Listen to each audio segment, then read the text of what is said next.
Let's go ahead and call the meeting to order. Just a couple minutes late. It's not a huge agenda today, so we should be able to get through it relatively quickly, unless, of course, something that we need to cover. So we don't have any guests, so we can move straight into the amenities. Debbie? The only thing with Branchwood is, number one, there was a lot of tree damage, and you guys have done a fabulous job of picking up the trees, I tell you. There was damage to one of the Wayfair signs. Is that the name of the? Yeah, one took it in the shorts, and then also the disc golf holder, one of the disc golf holders got flattened. But other than that, it looks, I mean, the trail's open. There was a lot of damage. No damage to the actual trails, just a lot of tree damage. So, and thank God for Branchwood for warm water and coffee for us starting on Tuesday at noon. They opened, and it was great because we didn't have any power till Friday night. So it was great. Thank you, Branchwood.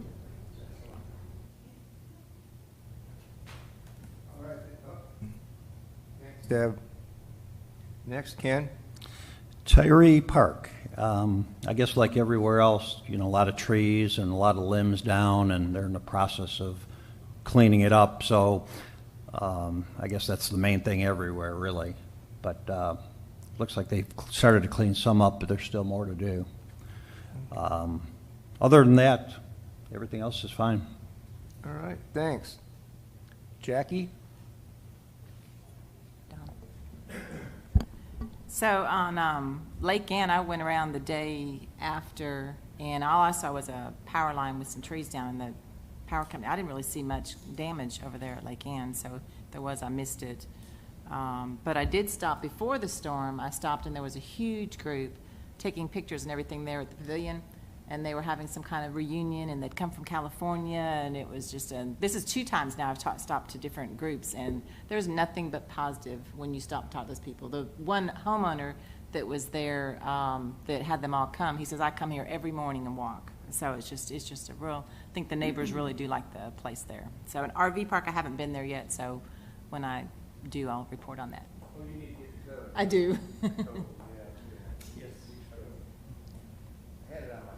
I know, and I didn't mean to put you on the spot with all that.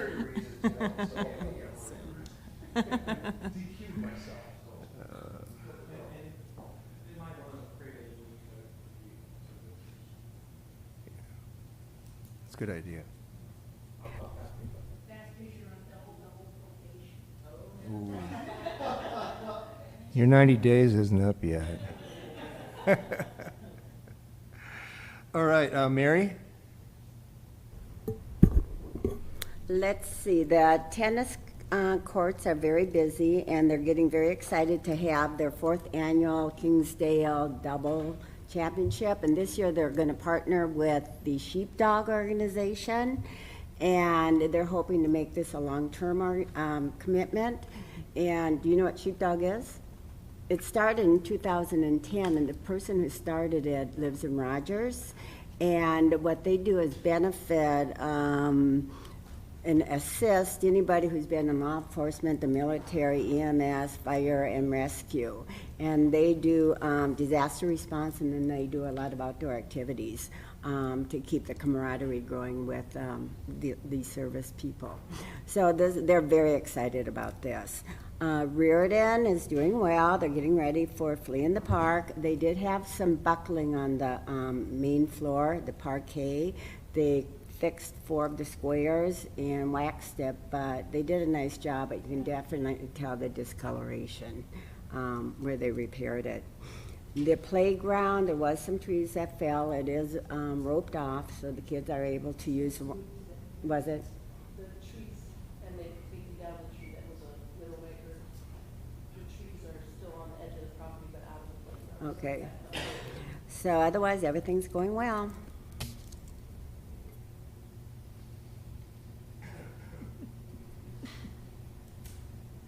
All right, thank you. Let's see. Jan's out, but she did give me a report. Loch Lomond is looking great. The grass is well groomed. Dog park grass doing well. The mitts are well stocked. The pavilion had a few people sitting in it enjoying a late lunch. Restrooms are clean, working, and the filthy graffiti has been covered with fresh paint or washed off. I would still like to see the ball diamond benches and the score table spruced up, but no, the funds are short, so. It's okay, it could have been my head. Okay, and the gun ranges. I went out to the gun ranges yesterday, and I spent about an hour with Carol, and I saw Royce as well. Had an opportunity to meet some of the Bella Vista Sportsman Club, because they were having a shoot yesterday, and I met a guy named Roy Albritton, who's been there for 22 or 25 years. Mike Tucker, Jerry Letting, and a guy named Larry Hicks, who they call the Wizard, for whatever reason. But had a great opportunity to talk to them and see, get inside of what happens and how it happens out there. So I'm pretty, I like it. I may have to maybe take up some trap and skeet. It's actually pretty, it's very competitive. And the grounds look great. There were a lot of trees on the road into the trap and skeet range that were all off to the sides. I mean, there were some logs about this big. And everything else looked pretty cleaned up on the road in. But anyway, otherwise it looks great. And there was just a lot of people there yesterday. Val? Blowing Springs and the RV park, everything looks nice and clean. I noticed you guys sprayed those weeds, and that looks a lot better. They say that it's been really busy at the RV park. Last Saturday, there must have been a big bike race. Did you know anything about it, Joe? Yeah, it was actually a pre-race that was sort of a practice for what's known as the Oz Off Trail that's coming up a month from now. But a lot of riders were in town and they rode the course, so yeah. Okay. I didn't really see much tree damage there. I don't know if you guys cleaned it up before I got down there. There was a little bit in the back of the park. We fared pretty well overall compared to our other parks. Yeah. And one tree was removed out of the picnic area Friday. And there's another one that's in the dry creek bed at the front of the picnic area. We can't move that at this time just because we don't have a place to put it, but it's not impeding any use of the facility. All right. Next thing happening there, I guess, is the flea in the park. Thank you. And Steve's not here. I didn't hear from him, but that's all right. I got his badge, so he can't get very far. All right, and Chris, Matt Field in London Park. Yes, so London Park looks good. There was a couple boat trailers there yesterday morning, and things are green and clean. The restrooms are in fine order. The typical debris from the storm are all piled up nicely. You could tell it's a work in progress. And Medfield likewise looks nice. Everything there, the courts, the pickleball, and the only thing I saw at Medfield was the men's sign on the men's restroom has been damaged and broken off, so that plastic placard needs to be replaced. Oh, and a personal note. So I used the soft trails to ride my bike to both of these facilities to check them out. And I was able to get to both those areas with 90% on the soft trail. So that was a cool thing. All in one piece? And Yeah. just to address, Chris, what you noticed, we've had ongoing vandalism at the Metfield bathrooms, and we're not able to stay on top of it. I thought that placard was replaced, though. I'll check into that. But we've had, I mean, as soon as we fix something, pretty much weekly or every other week. It's unfortunate. And it's only the men's side, so Yeah, the inside of the restroom looked fine, but that little sign is the only thing I noticed. I'll follow up on that. Thank you. All right, thank you. Well, I did notice one other thing. Of course, you guys already know this, is that the sign to get to the trap and skeets is down. I went right by it the first time. I said, wait a second. And then you hit a dead end, so. All right. Okay. Yeah, I noticed. Sorry. Here, Steve. Greetings.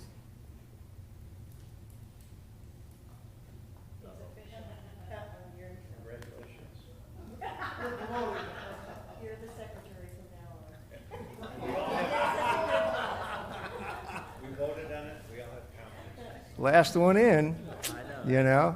I'd like to thank Tammy for giving us these. We've talked about these before. We talked about T-shirts, and you can discuss that a little bit maybe after the fact. But it's nice to have these, especially when you're out in your amenities, so people know who you are, as opposed to some stranger walking up and saying, hey, can I talk to you for a little bit?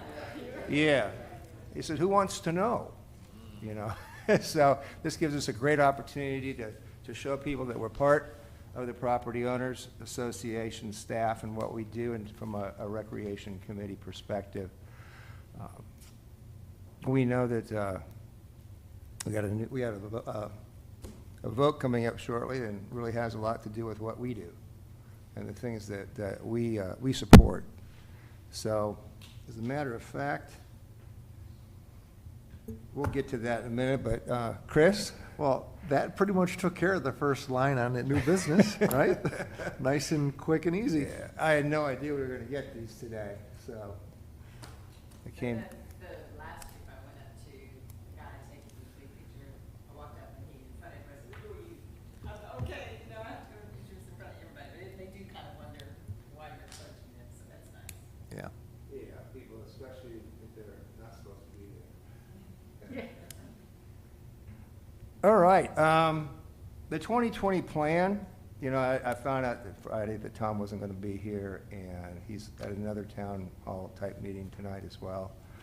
I had an opportunity to sit down and be with part of one of those at the Highlands this last Friday. And he does a very good job of going through this. I know you all got one of these in the mail, and if you, hopefully you've had a chance to read it, because there's a lot of great information in here. And once again, it's really focused on, you know, what we're a part of, you know, what we can do to help get that message out. The inclusion of a lot of the things that people have been talking about that were an issue prior to that is something important. And I see, Joan, you're ready to. No, whenever you're. Oh, okay. Well, mine was just I wanted to hear anybody's thoughts on it and what you think from the plan perspective. And I was just going to offer, and Rick can do it as well, or John, if there's any questions that maybe you felt like weren't flushed out or maybe were unclear, we're all very willing to answer any of those questions now. Judy's been involved as well. Thoughts or ideas, anyone?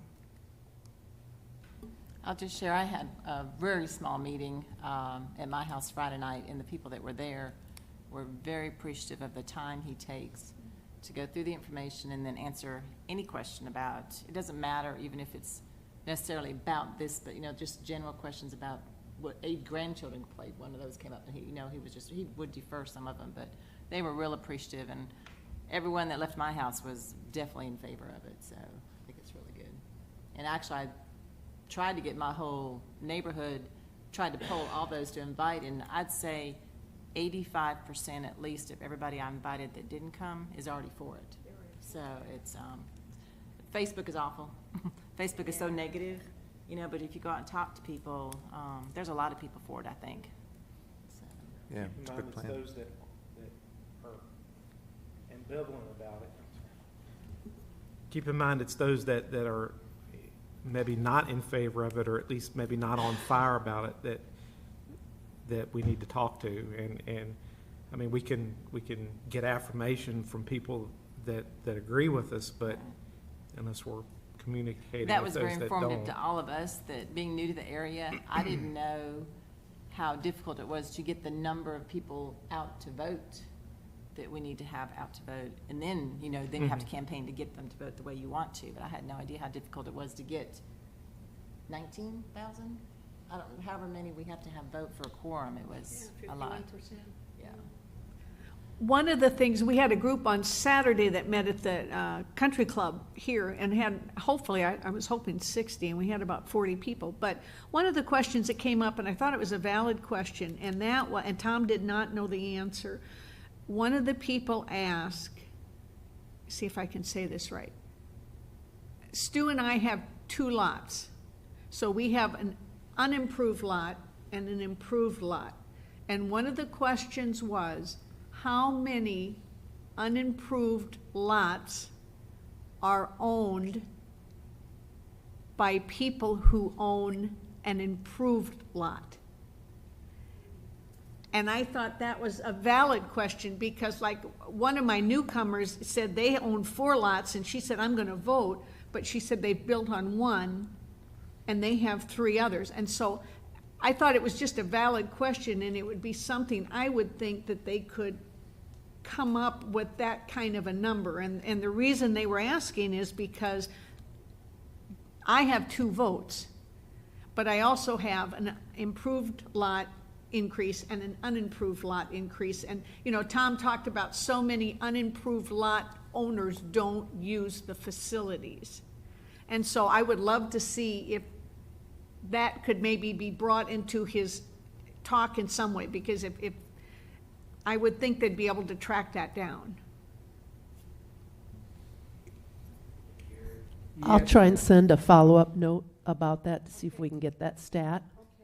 Yeah. Jim? Tom did give us an observation regarding that topic in one of our meetings, board meetings. And he said, we've probably got the 14,000 residents, 25,000 non-resident members, but probably 20,500 of those are current with their assessment. So that amounts to maybe 35,000. But he said approximately 29,000 of those are property owners of the 34,000, because many of us do own multiple lots. Roughly, so 29,000 of 34 or 33,000 who will be entitled to vote in this election. I had a question. Yes. Asked to me because we have 25,000 non-residents, and that's our real silent majority. They have more of a voice than we do. And one of them asked me, what, next year if this passes, can I bring my vote down? I'm a member. So if he brings his vote, Rick or Judy or Gary, what kind of orientation does he need to get on our lakes? Because he is a non-resident member, he just wants to come down for a weekend. Is that one that we haven't answered yet? Well, they would need a photo ID card. Yeah, an activity card. Or whatever we're gonna call it, yeah.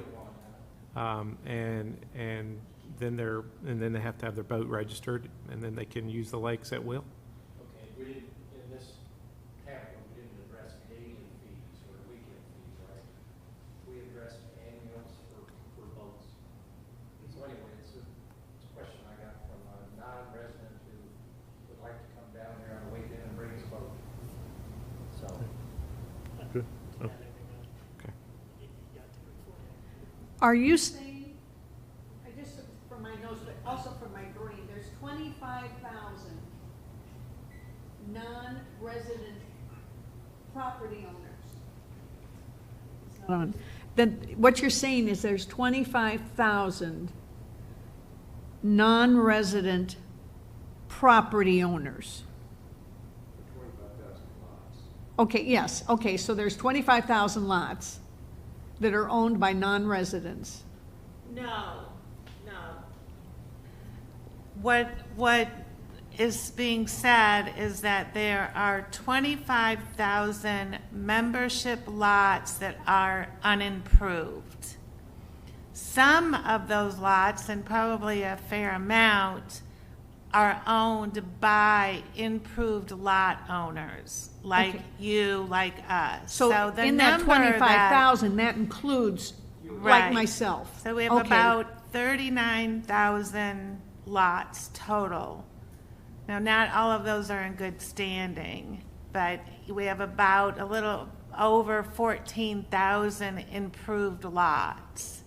Now, of those 14,000 member lots that also have a unimproved lot is, I think, the number you were Yes. asking for. And we can ask IT. I don't know how easy it would be to discern that Yeah. number, but we can check into it. Okay,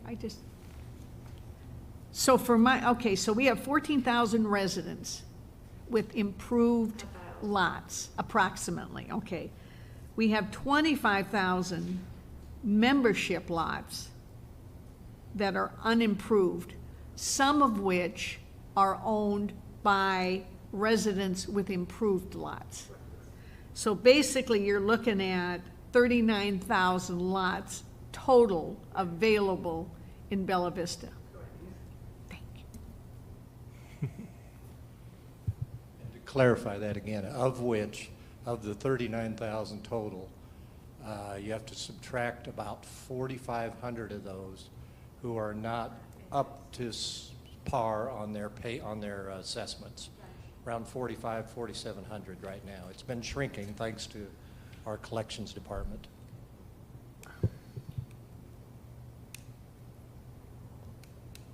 In the meeting that we had last Friday as well, Tom gave us a number, and I can't remember it, of how many owners of unimproved lots in a 45-mile radius actually come to use the amenities, and it's not very many. I do have a guy that I work with that bought an unimproved lot for this purpose of it being able to fish on all of the lakes. Yeah, and Gary, this is indirectly commented by Tom in the Q&A section. If you'll pull up the POA website, of the 25,000 members who don't live here, but they have equal vote, about 9% of them did something in Bella Vista last year. So probably 2,000 of those people showed up to Bella Vista to golf once or visit the place. And that's something we've totally got to improve on, a bunch. So you're saying 9% used an amenity? Right. Okay. Once or more. Well, at least once. Once or more. And of course, the ones within 45 miles used, a lot of them used many times.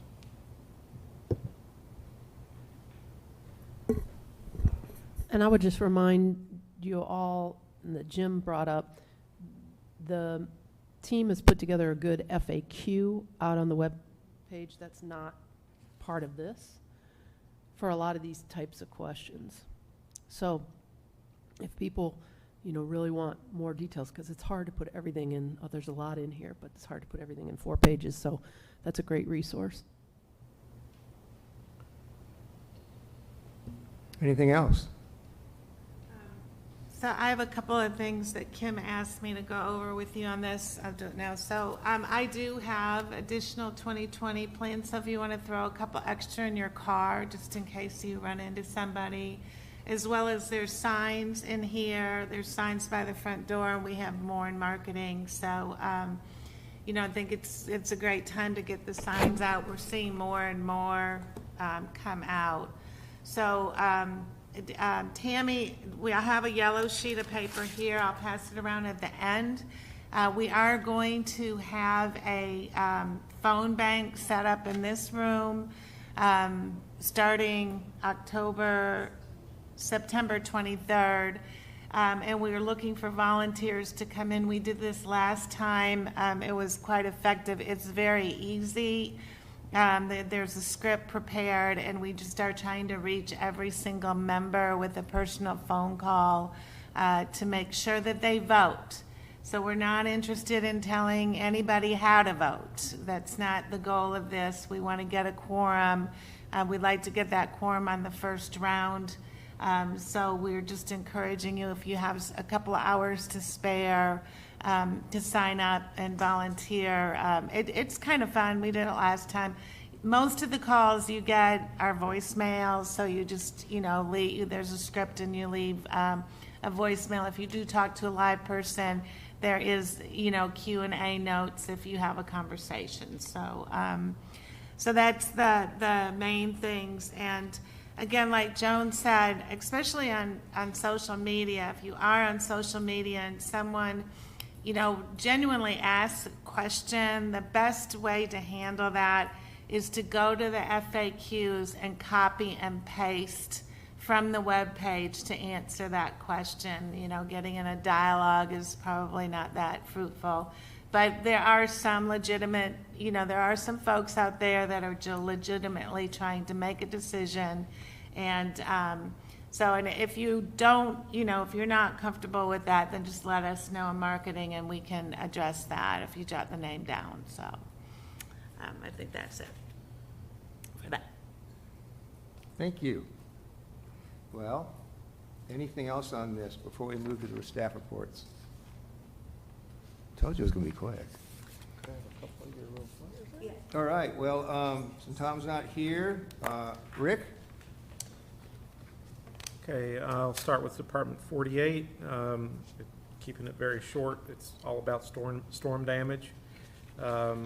We are complete with the cleanup at the London Landing area, which had a couple of really big trees down. We moved from there to Tyree today. There's concern about, there's a fellow that rented the pavilion this weekend, and he's really concerned that we get that cleaned up before he gets in there. And so we're gonna let him know when that's taken care of. Should be before the weekend. At Tanya Creek, all the trails are passable. The dangerous areas have also been cleared, but there's more work to do as time permits. We need to circle back around and take care of some of the other areas first and put what's left there on hold. And we're also responding to many trees down in the lakes. Some have hit boat docks. So there's some people who need help in retrieval and that kind of thing. And I'm not making any recommendations, but referring people to our list of contractors who are still looking for help in finding someone to do their work. Rick, where are you yes. taking all these tree debris? So there's a couple areas that have been designated. One's at the Tanyard Creek driving range, and the other one is out at Highlands, where they're going to people will be able to haul items. The POA staff will also, and they've contracted a person with a large grinder and chipper to come in and shred that stuff and then haul it off. So, and the city's also doing that as well. They're going to have a pickup curbside, or lack of curb but side. Right away side. Right. And in Department 480, we a couple weeks ago got blue catfish, and we've got them in the ponds at Burksdale.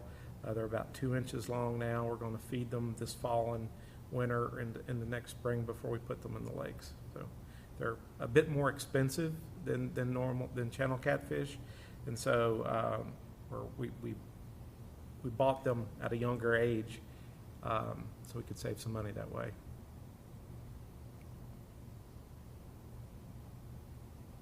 And that's it. And John can take on the gun range. So over at the gun range, our August classes were full or nearly full. This was a lot higher than I kind of projected for August. This is nothing like the August we had last year, so that was kind of a nice surprise to have. Sales were down for trap and skeet from last year. This was mostly due to weather. Really hot in August. The days that it wasn't hot, it was raining. So we just really got hit with the weather, and if all that wasn't bad enough, then we had the storm that just kind of put the nail in our coffin. So we lost 3 full days of operation over at Trap and Skeet, and most of that was just to get the road cleared and get the power back on over there. We snapped a power pole. We probably had a dozen trees down on the road, and some of them were as big as, 30 inches or so. So lots and lots of trees down. Rifle pistol, of course, it's right there on the road. It had a little bit more facility damage. We had trees down on the fence. The range master's building got hit with a tree. And then also one of the covered shooting positions got hit. One of our gates got kind of banged up. But all in all, probably we had 8 trees down on that property, and it survived pretty well. So we only lost 2 days over there. That was mostly just getting things re-cleaned back up. By the time we got trees off of everything, the facility was able to be run again. And that's all I've got. Do you know when your next concealed carry class will be? Our next concealed carry is this weekend. Sunday will be the concealed carry at 12:30, and then our enhanced will be on Saturday at 8 a.m. Enhanced concealed carry, I'm sorry.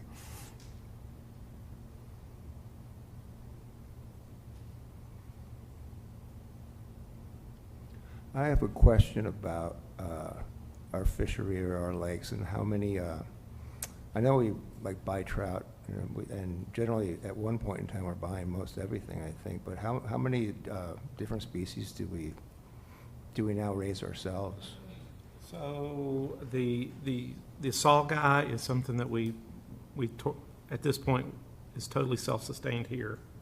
Channel catfish are so cheap because they're so widely grown that we can purchase them cheaper than we can grow them ourselves.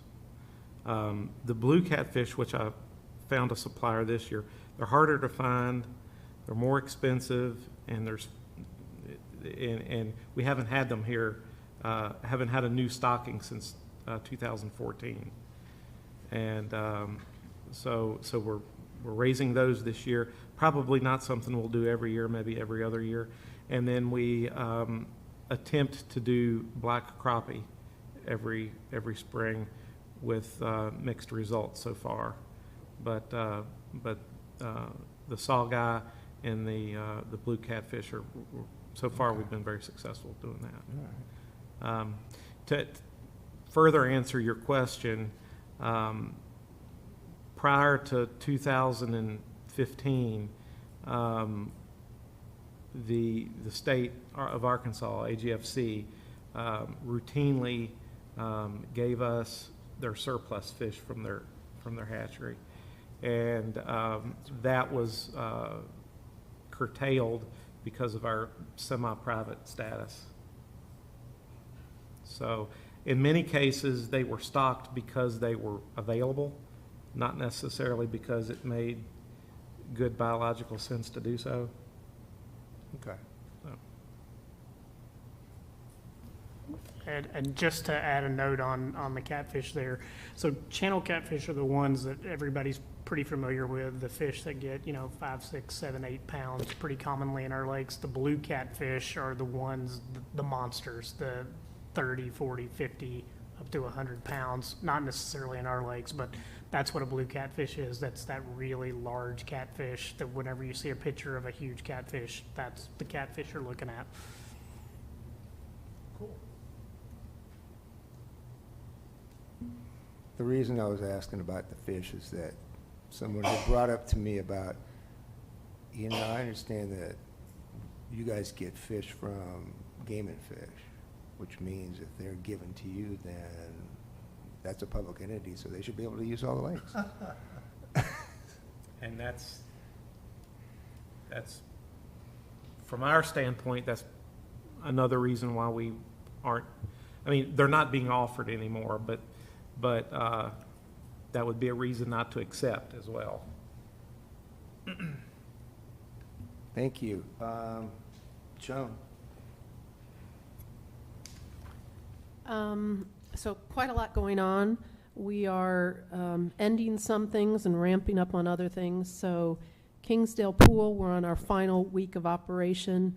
We will be open through Sunday, and we have kind of a closing party on Sunday. It's very informal, but we roast hot dogs, and some of the regulars bring a covered dish, and so that'll be going on Sunday.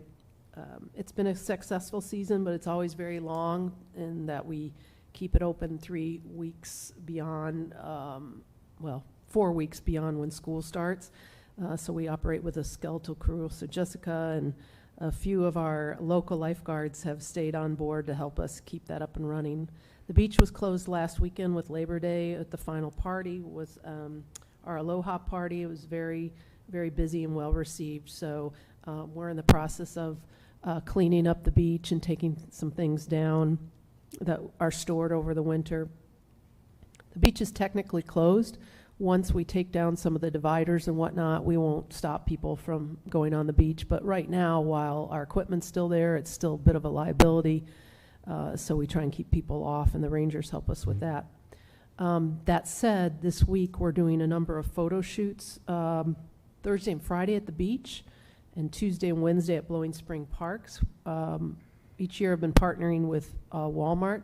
They shoot a number of their outdoor camping gear in our beautiful backyard, and so You might see some people out there shooting pictures, so kind of neat that we might make it on the back of a Ozark Trail box. The pools, once they're fully closed, following Saturday, the 21st, we have our Dog Days of Summer where we partner with the animal shelter, and it's quite a neat event, whether you have dogs or not. That's an event that happens from about 11 a.m. to 2 p.m. on that Saturday. All the chemicals are run down in the pool, so it's safe for the pool, or safe for the dogs, but no humans are allowed in there, but the dogs have a good time, and they raise funds for the animal shelter.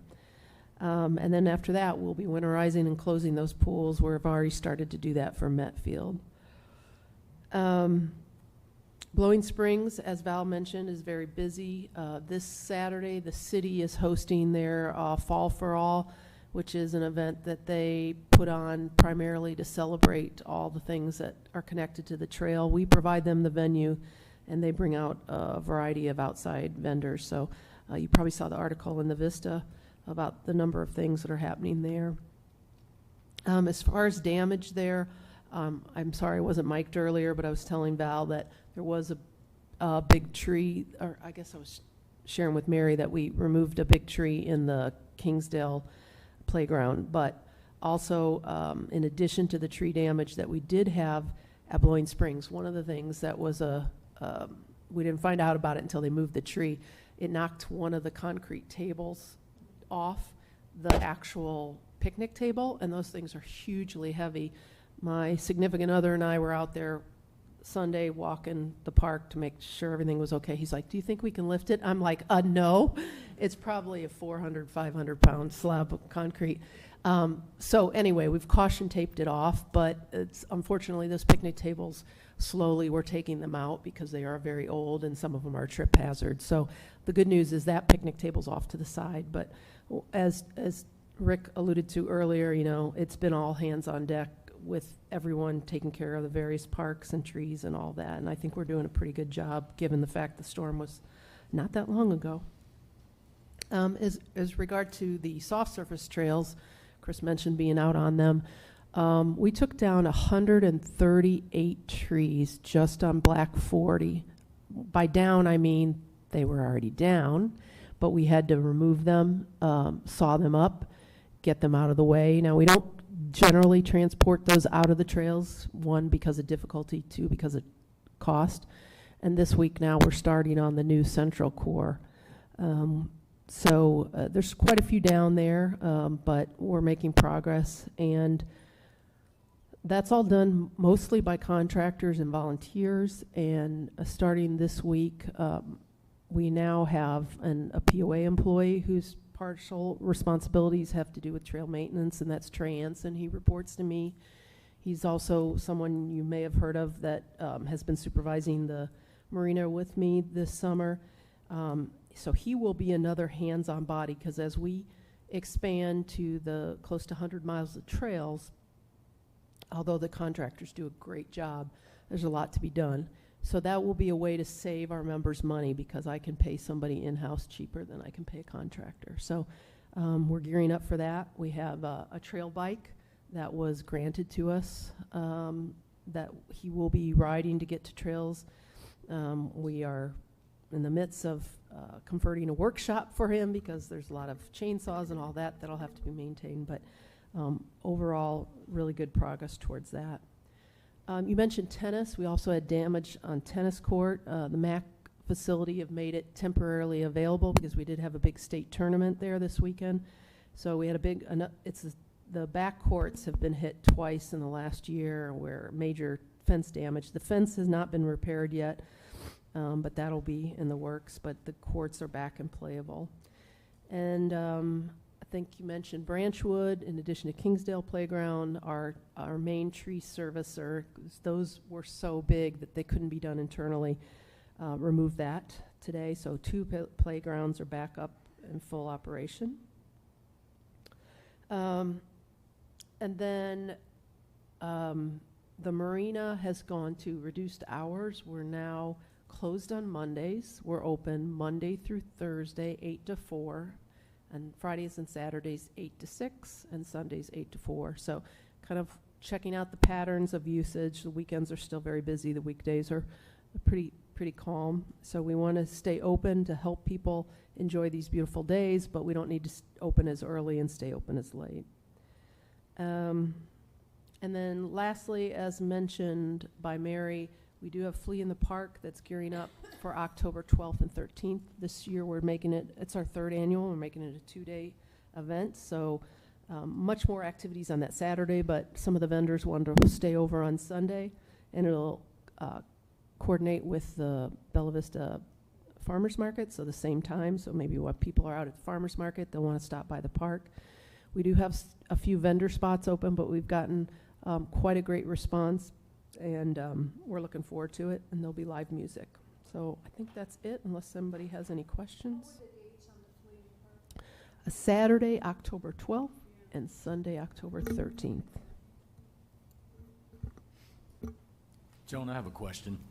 Why is it necessary for the POA to spend any money at this time on maintenance of the central trails? I thought that was covered for a couple of years. Yeah, very good point. The POA to date hasn't spent a dime on the central trails. There was $25,000 grant that was given to maintain the trails for the first 2 years. We have gone through almost all of that. We're about to 24,000 of that 25. And you may say, well, those trails aren't even officially open. Why are we spending money? Well, weeds and trees. And once the contractor has moved on from that trail, then it's our responsibility. So with this storm being sort of above and beyond, we may start to incur some of those expenses. The good news is between the city and the POA, the trails on the back 40 are under budget, even with the recent 138 trees that were taken down. So that's the good news. I'll know more in the next week on if and when we need to spend any money, but this would be because of the damage. The grant covered. So there was everything. a totally separate grant, $25,000 given to the POA to do the early maintenance on Central There was a Trail? separate $25,000 grant that was actually given to the city because they're the public one, but I manage the maintenance for both the city and the POA. So that $25,000 has been shared to save both the city and the POA. So it's not fair for one entity to pay when the other. So grant is basically covering trail maintenance, and we share in trail maintenance, so we're sharing in the savings of that grant, if that answers your question. I think so. All right, Judy, you have something else? Other thing, so hopefully you got your Inside Bella Vista magazine this weekend. We discovered, unfortunately, that we had an issue with the printing of some of them. So a couple of them that we've uncovered, the pages were not properly cut at the top, so that's not a huge issue. What is a huge issue is that one section of the magazine was printed twice, and then one section was left out. And unfortunately, the section on these magazines, it was some of our bigger advertisers that were left out. So if you hear, if anyone, take a look, close look at yours at home if you haven't read it yet. And just if you hear of anyone, mention that to you, we would love to collect as many of the magazines that were, especially the ones that were not perforated correctly. You can just run your finger, the perfs are there, and they split apart fairly easy. But if you do hear of anyone that, they got repeat pages, then those are certainly ones that we want to be aware of. The printer representative will be here tomorrow, so I'm sure we'll get some compensation from them. And it's I went through a bunch of boxes today, and it's very sporadic. We were kind of hoping, we could narrow it down, but it doesn't seem that way. It just seems, it's a one-off. So I just wanted to bring that to your attention. Thank you. All right, that's it for the agenda. Does anyone have anything else that they want to bring up or share? Yeah, Deb. One question that came up at our meeting last Saturday, and I thought it was interesting. They asked if we are out of the stump dump business. And Tom made it very clear that we are out of the stump dump business.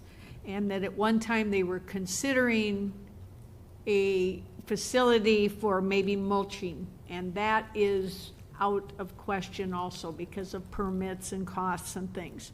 So if people do ask that question, I mean, Tom made it very clear that that is no longer an issue here in Bella Vista. All right. Anything else? Anyone? Somebody want to move to adjourn the meeting? Aren't you going to ask for volunteer for the board meeting? Oh, yeah, sure. I've taken that on, but if somebody else wants to go do it, that's fine with me. I was going to offer to do it for you. All right, Chris. Take turn. You're gonna have a lively meeting too. So, is there a second? Yeah, meeting's adjourned. Thank you very much today.